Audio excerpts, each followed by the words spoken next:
आचार्य जी, आपने कहा जैसे पेड़ों की कटाई होती है टेक्नोलॉजी के लिए या डेवलपमेंट के लिए, मान लीजिए कहीं पे कोई बड़ा होटल बनना है, ऐसे में वहां पे पेड़ों की कटाई होनी जरूरी है।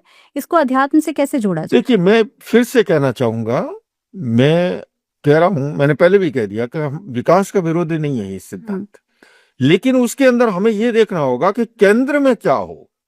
महावीर की दृष्टि में केंद्र में चेतना, परिधि में पदार्थ रहना चाहिए। कौन किसके लिए है, कौन किसके लिए है, हमें देखना यह होगा।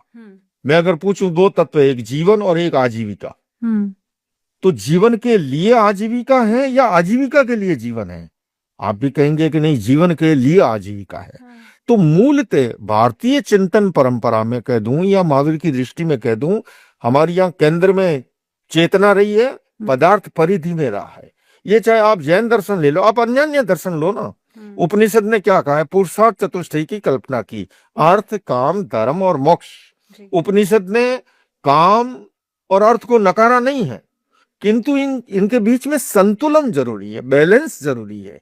जहां पर संतुलन हो, अर्थ, काम, धर्म और मोक्ष। मौजूदा समय की कठिनाई क्या है कि धर्म और मोक्ष को भुला करके केवल अर्थ और काम के पीछे अंधी दौड़ लग रही है, और उसी कारण से विकृतियां पनप रही है, समाज में असंतुलन पनप रहा है और समस्याएं बढ़ रही है। आप भगवत गीता को ले लीजिए, गीता जी का आखिरी श्लोक है, यत्र योगेश्वर कृष्ण यत्र पार्थो धनुर्धरे तत्र श्री विजयो भूति दुर्वा नीति मतिर्मम। लोकमान्य तिलक जी ने जब इसकी टीका लिखी, उन्होंने लीक से हट के अर्थ किया। योगीराज कृष्ण को अध्यात्म का प्रतीक माना और अर्जुन को भौतिकता का प्रतीक मानते हुए कहा कि जहां पर अध्यात्म और भौतिकता में संतुलन है, वहीं पर विजय है, वहीं पर भूति है, वहीं पर श्री है, वहीं पर लक्ष्मी है।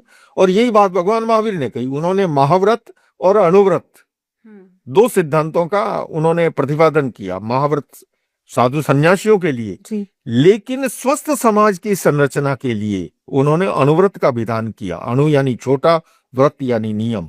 एक मैं कह सकता हूं एक मिनिमम कोड ऑफ कंडक्ट जो है, जिससे हमारा समाज स्वस्थ रहे।